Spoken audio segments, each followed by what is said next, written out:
قدم الفنان الكوميدي المصري عادل إمام اعتذارا للمغاربة بعدما وجهت له نيران الانتقاد من طرف رواد مواقع التواصل الاجتماعي بعد ما قال عنه نشطاء مغاربة أن أساء لهم بعد تضمن أحد مشاهد الحلقة 5 من مسلسله الرمضاني الجديد عفاريت عدلي علامة الذي يبث على قناة MBC لحوار وصف المغاربة ومراكش بالسحر والشعوذة.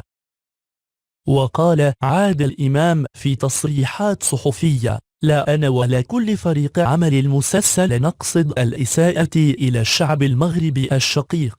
أنا أحب المغرب إلى حد الهيام وألمس هذا الحب عندما أزور المغرب، وقد تم تكريمي مؤخرا في مهرجان مراكش. وأضاف الزعيم: المشهد محل المشكل جمع بين الفنان أحمد حلاوتي وهالة صدقي، والحوار بسيط تم تحميله بغرض سيء. أرجو عدم المبالغة في تفسير المشاهد الفنية لأن جميعها تكون في إطار الإفيهات الكوميديا.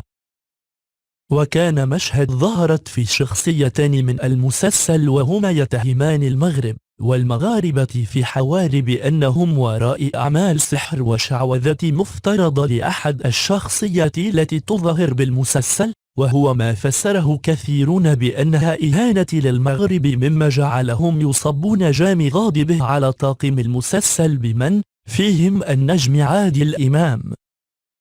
لا تنسى الاشتراك لكي يصلك كل جديد.